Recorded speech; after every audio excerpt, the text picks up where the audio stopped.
My next guest here on Extraordinary Drummer Show is a drummer, a teacher, a drum tech, and a stage manager, among others. He's played with The Criers, Fresh Cream, now help me say her name, Susan Slayer, Cryptical Development, yes, and many more.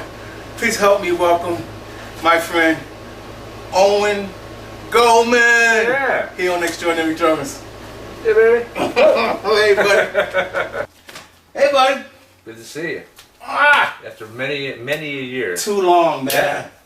Too long. Let me first say thank you for being a friend for all the years. You just never changed. But I try to maintain the good parts. We go back. Yeah. We'll be getting at about 25 years now? At least that. Probably almost 30. Went by so quick though, didn't it? Yeah. Beyond quick. And I can remember calling you and this thing won't stay in tune and and what do I do about that? And you were teaching then too. Yeah. Yeah. Let's go back. Okay. Let's go all the way back. Bloomfield, New Jersey. Bloomfield, that's where my first 7 years was Orange, New Jersey. I know that area. And my favorite pizza place is still there. Been going there since high school. Really? Star Tavern, yeah. And my parents moved to Bloomfield when I was 6 or 7. Was there through high school, went away to college in Pittsburgh for a few years. That's when I was my different career. I was going to be a math major. I was still always doing music, but I realized in that all the guys, I could do the math good. I was good at math. However, all the guys that were really doing math in their spare time, they were out doing math problems. I was going to play with the band somewhere. Speaking of band, tell me about this. Your first band as a kid. Yeah. What was that? We didn't have a name. I can tell you, this was I remember the first gig I ever did. It was high school. I was 16 maybe. I was after a basketball game. There was 2 guitar players and myself. We had no bass player yet. And we were using 2 amps. We were singing through one of the amps, whatever we were singing. It was, middle, late 60s. So it was Jimi Hendrix and all that kind of stuff in that era.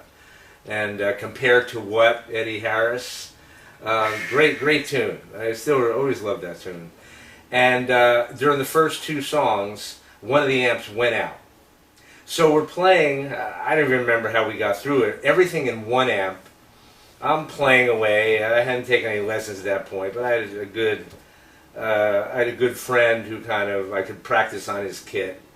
And so I finally got my kit, which is the one you saw in the closet. Yeah, oh yeah. From working as a bagger in ShopRite in Bloomfield. And we made it through this gig. It's amazing I continued after that because I'm sure it was horrible. I mean, it's a gymnasium, so it's going to sound like shit. We didn't really have a PA. I don't even know what we were doing, but I made it through that gig. And we did another one later on. And that was a very short-lived gig. Then I went away to college and I started playing in a band there. Well, let me ask you this: in that first band, in that first time, how old were you around that time? I was 15 or so. Oh, you got started as a teenager. Yeah, 15 or 16. Yeah. Now you were influenced by the Doors, I read somewhere. Well, no, I was during that whole time period, 60, 67. That's when the Doors came out. Hendrix, of course, the Beatles have been out for a long time. But all the more psychedelic bands and stuff that started coming out. And that's we were doing that kind of stuff. We did some blues too. I remember we did some blues. What did we do? I think something from East West, the Butterfield Blues Band. During that, whatever that Blues Project was a New York band that Al Cooper was in at that time. We were doing stuff from there. So that was and I didn't really know what I was doing. I could hear it. I hadn't taken any drum lessons, but I could I practiced. I had a pad and sticks. And I got the kit, and I could never have a drum set at home. We lived in a little apartment, a little bigger than this one, but not much. And so my drums were in the guitar player's basement. Back east we had basements. Oh yeah. And so once a week I get to look at the kit, which is that kit, and we play. And his mom, Italian family, used to make spaghetti and stuff. I got very spoiled on homemade spaghetti from You know, they were directly from Italy, the grandparents who used to cook the sauce, so it was great. So I get to play and have dinner. It's like, this was a great Saturday, you know. So I did that, you know, through the last year or 2 years of high school. Wow. Well, in college, I got into this one band, and we played, this is around Pittsburgh, we played stuff at the Student Center a lot, and gigs here and there. The guy had a basement, so we used to practice like once or twice a week. And that's where I got to play a bit more. In college, you won a BA in percussions? That was a little later. This was still after I left Pittsburgh. I dropped out after 2 years. Drove out to California with a friend of mine for a summer, and drove back and decided I want to come out here. And I had a friend going to Cal Arts, my best friend in high school, who was a drummer, Paul, who lived right across the street from me. He's back in Florida now. And I hung out at Cal Arts. That's when I saw Mob Vishnu. It was during that same time period. And was playing, this was John Bergamo was the head of the department there, a brilliant percussionist and very, very unique and he played with Zappa on things.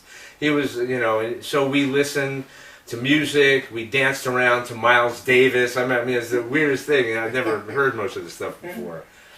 And so I got my chops a bit together there, and I got into school at UCSD in San Diego. So I was in LA, drove down for the summer. I mean, lived there for the summer, drove down to San Diego, and I was in school there, you know, that September, and percussion performance, basically. I was there for 3 years. Do you still have that award? It's right there. Oh, there it is! The sheepskin on the wall. That's on the wall. It's amazing That's you kept that. Yeah, it's framed. Wow. I just it's on the wall. Owen, tell me, how did you become a teacher over at Musicians Institute? Well, I was in a Hollywood? student there, 1985 to 86, and after graduated, I worked in the library there, and then I worked at the drum services. They needed someone doing that, and they needed, and I taught it to some. They had a summer school program back then.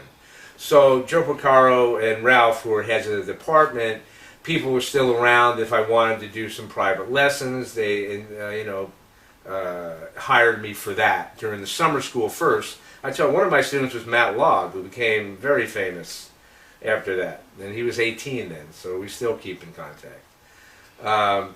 But then the next year, probably 88, when the school got a bit bigger, they needed more instructors. So I was still doing drum service, so you kind of all auditioned, and I started teaching out of that. Teaching at MI Musicians Institute, was that difficult? Because some of the guys don't speak English, they're from other countries, they don't understand what funk is. No, that's true. A lot of it. Oh, so that's what I was saying. So when I was teaching technique classes, the other ones that Joe didn't teach, and then I have live playing workshop. I had a lot of different things I was teaching. And then Joe and Ralph left in '96, and then I became the technique teacher, the main techniques teacher, and plus some other stuff. So that continued on, and I was, in 2002, I was hired by Ray and Robbie, who was the Doors, to tech for Stuart Copeland, who was the first drummer, you know, from the Police. And then we traveled worldwide in that. And then I come back and teach, but it got to be where I was away so much that it didn't work to still be teaching at MI, because I was just gone all the time.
section here, I want to talk to Owen, the drummer. Okay. And I see you sitting behind the drum kit there. Yeah. When you sit behind the kit, being a drum tech, Right. a stage manager, and a drummer, and a good one at that, and a seasoned veteran, or I should say veteran, put a little bit of country in it. What are your thoughts? What are the mechanics? How are you infusing all that together as a drummer when you're sitting behind the kit playing a gig? Drummer, I mean, the biggest thing is your ears, is listening. In this section of the show, I want to talk about Owen, the drum technician, the drum tech. Tell me, what was it like teching for Hal Blaine? Hal Blaine, it was just really just one clinic he did at MI. So I got to tech for him. I don't think he even brought drums. He used the drums that were there. I tuned them up. And he just did, he did a clinic for the kids. And I knew him probably better than most of them because I was of the age that I knew all the stuff he did at that time. In the 60s, all the songs I listened to as a kid, he was on most of them, or a lot of them. So it's a big honor for me, more than the kids who kind of knew who he was. I mean, now he's known a lot more. But back then, so this would have been early 90s probably, I would say. Let me ask you about a few other drummers. You tech for, I'll just run off a few names of some of the people you've teched for. Some of my favorites: Hal Blaine, Terry Bozzio, Billy Cobham, Steve Gadd, David Garibaldi. Owen, tell me a little bit about being a stage manager. Okay. What's happening with that? With that, I've been doing that with the Doors, Ray and Robbie, since 2002. Ray passed in 2013, so I was doing it with Robbie Krieger still, from the Doors. Basically what that is you're making sure that everything is set up in the right place. You're in kind of charge of everything that goes on stage. Is anyone giving anybody a problem? You got to make sure that they're moved away. I got to be sure everything's working right. That the band has a place to come onto the stage, off to the stage, protected area. That they have waters and towels and all that kind of stuff, which somebody has to do. And then the stage manager is pretty much in charge of the whole thing.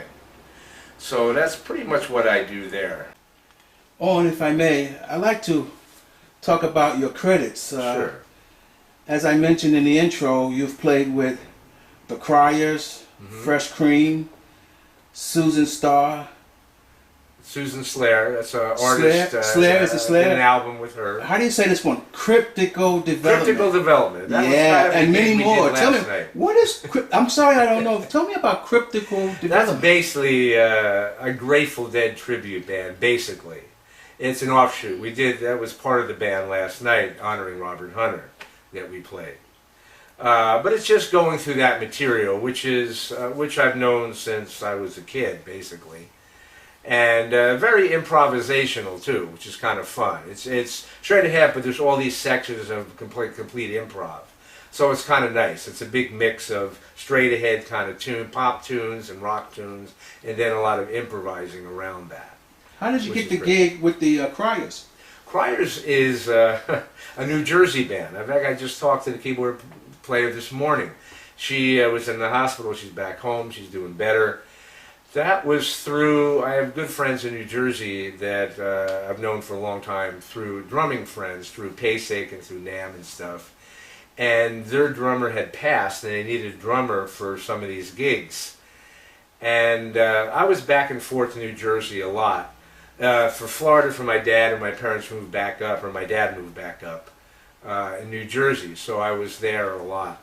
So I did some gigs with them, and they did a lot of gigs backing up other artists. Denny Lane from Moody Blues and Wings, Tara Sylvester from the Hollies, John Ford Coley from England Dan and John Ford Coley. So we did all that material. And I would chart out most of it. I still have that stuff on my iPad now. And come in and either have rehearsal or no rehearsal and just go through the tunes and play. So that's that band, the Criers there. What about Fresh Cream? Is that from LA? Fresh Cream, yeah, it's a tribute to Cream, and Ginger is not doing very well. Oh, Ginger Baker. Ginger She's Baker. in the hospital. And I saw Cream in Blanklight. He was a childhood drum hero of mine too. During that same time, there was Mitch Mitchell, Ginger Baker, Bobby Colomby from Blood, Sweat and Tears, Danny Seraphine from Chicago, who's a good friend of mine now. I just worked with him on the East Coast. I played a gig with Gary U.S. Bonds. Oh, yeah. 60s guy. It was great, opening for Robbie in Long Island. This was about a month ago. So that's Fresh Cream. So we do stuff. We haven't done stuff in a while, but we do, we play once every 2 or 3 months or so. We'll do a show somewhere. Isn't that something? And that's learning all the Cream stuff, which I kind of know. But it's a certain, Ginger has a very unique feel you have to kind of dive into. And I've done working with Ray and Robbie, which was the Doors, basically. I was also in a Doors tribute band, which I'm still in every once in a while. We're doing a concert on a rooftop in Venice on October 12th. And that's learning all the Doors material, so that's John Densmore, learning that style. So a lot of it is stuff that I grew up with, I kind of have from listening to it all along, and then really going in and honing on the styles and see what makes that different, and bringing your own thing, of course, into it. So it's not exact copy, but you do a lot of the licks that you have to do, the little fills, but the rest is kind of, you mix your own thing with it, which makes it fun. And this is an album I played on. We recorded a few years ago in Athens, Georgia. I was there. And she actually won John Lennon Prize for songwriting. And one of the songs is on there, Grace. I think it's the first song. Isn't that something? And I'm on this whole thing. Wow. Look at that. Yeah. I'm going to get him to sign it for me, Thank you. Sure. Thank you so very much, buddy. My pleasure.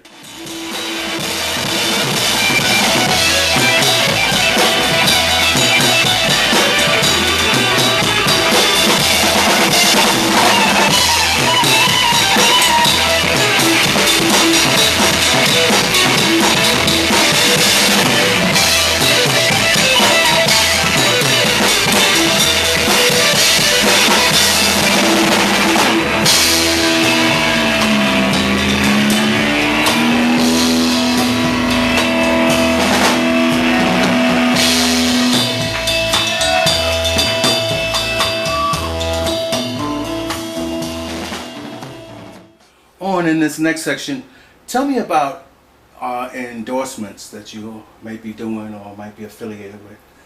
The longest endorsement I have is with Regal Tip, which is Carol Collado, who I've known forever, for a long time. Can you show them to us? Yeah. I mean, these are the 5 Bs right here. Yes, sir. And then I use these for the louder gigs, and I have 8 As, which are over there. I don't have them with the kit here. Yeah. But those I use on a little bit lighter. I always switch between the two. And I have both always in my stick bag, depending on the gig, depending on the room, all that kind of stuff. You say you've been with them about 8 years now? No, Regal Tip, 30, I would say. Whoa! 86, 89, yeah, probably 30 years. Did you get to meet, what's his name, Regal, the original owner? Joe? Yeah. Joe Collado, sure. Joe Collado, right. Yeah, that's Carol's dad. Yeah, I used to see him at NAMM years back. Yeah. Yeah, NAMM. Yeah, I think he's still alive, but he's close to 100. Yeah, that's what I heard. There. What other endorsements are you? I have a minor, like a Zildjian endorsement. Yeah. Which I've had since the late 80s.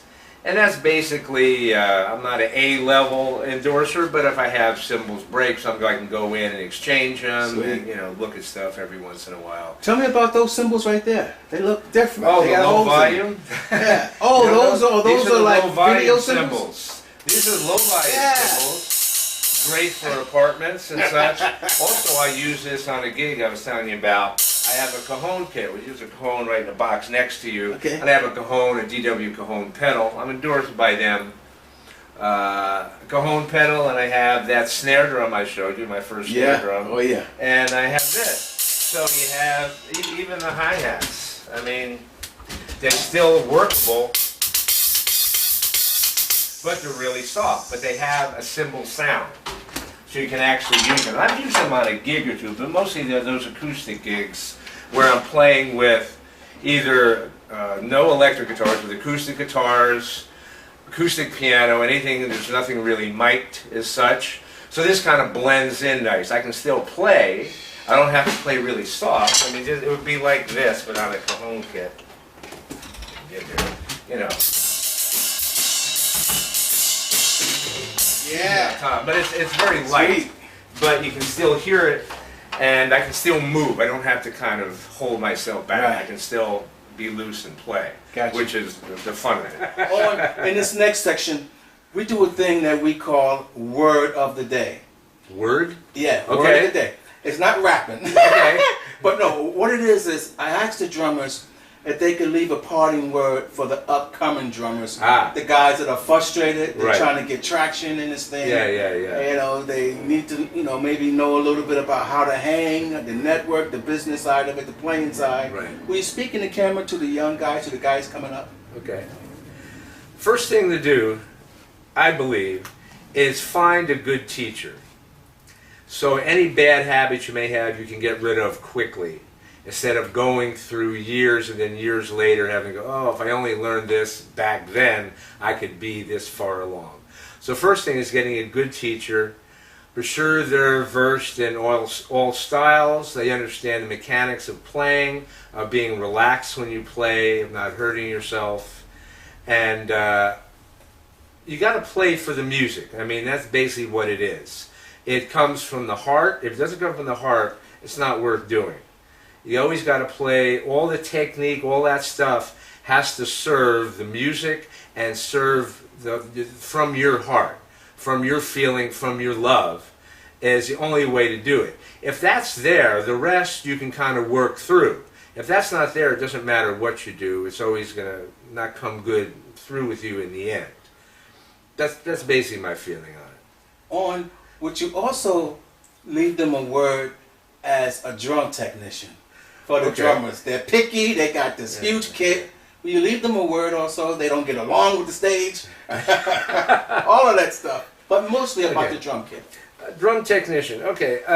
Basically, learn to tune your drums. I mean, it's not difficult, really. You have to spend time with it, and I did this a lot. Spending time. Be sure to seat the heads. Be sure you can match pitch around the drum so you can hear if it's in tune. Each head can be tuned a little different. So I like to tune the heads pretty much both the same. Maybe the bottom head a little higher for projection. But it's something that you want to be able to tune your drums so they play good. So you can hit it and you get a sound. You don't have to really smash it to get a sound. It should just give a sound just like that, very easily. If they're in tune with themselves, they do. If they're not, they fight themselves. You don't want the head fighting yourself. You want it to all be tuned the same way. I don't know what to say on that. That'd be a whole lesson, you see. That's a whole different thing. That's awesome. Thank you, Owen. Well, we've come to that time where Carol Burnett says, time to say good night or goodbye. Goodbye. Let me just say thank you, man. Oh, yeah. It's a pleasure. You, brother. A pleasure. For all these years. Yeah, and I've been trying to do this interview for a while. Time. I've been trying. Because I wanted to give the drumming community, the drummers, especially the young guys, another look at it. Mm-hmm. Here's a guy who's an awesome veteran drummer, so that takes care of playing. Right. Here's a guy who's a teacher, so that takes care of playing. Right. A drum tech. Right. I mean, what up? You know what I mean? Yeah. And plus you do keyboards, I understand. Yeah, I do some, my first instrument was the accordion. So I learned, at least this hand was playing buttons, so I can never play much of it, but I can still play like keyboard a bit with my right hand. But this is a keyboard tech of setting stuff up, and that's, that's a different thing. Yeah. But I don't really play keyboards, but I can read some. If something needs me to play a chord or to play stuff, I can do that. Tell me something. You got anything coming up that we should know about? Well, the Peace Frog thing, which is a rooftop concert, it's a special event, October 12th in Venice, right where there's a Jim Morrison mural. It's right on the roof there, almost like the Beatles on the rooftop thing. This is like the Door stuff on the rooftop. So that's probably the biggest thing I'm going with. And I'll be teching and stage managing percussion with Robbie Krieger at the Whiskey this Saturday. Ooh. And that's where the Doors got their start. So it is kind of a famous thing, a famous place for them. It is. So it's always a good thing. Robbie plays there once a year usually. Yeah. So that's going to be a fun event. Thank you, brother. You got it. Thank you so very much. Yeah. I appreciate it. Anytime. Would you help us wave goodbye? We'll see you again. Next time. Right here. Here with Extraordinary Drummers. Bye-bye. Bye. Love you, man. Tell me about your father. Tell me the influence he has on. He used to sing. The last 10, 15 years of his life, I went back and recorded with, backing tracks. He loves to sing. So we recorded a whole bunch of stuff of him singing over these backing, and I would edit it down, and I'd mix him in and stuff. And that was great, because he was my influence. He was my first influence on music. He always loved music. There's always some kind of music going on in the house, even though it wasn't music I was playing, but always, the older stuff, the big band stuff, and a lot of Frank Sinatra and Tony Bennett, Vic Damone, all the periods of that time period was always on the radio. Yeah. And he always loved music, so I got to love music from him.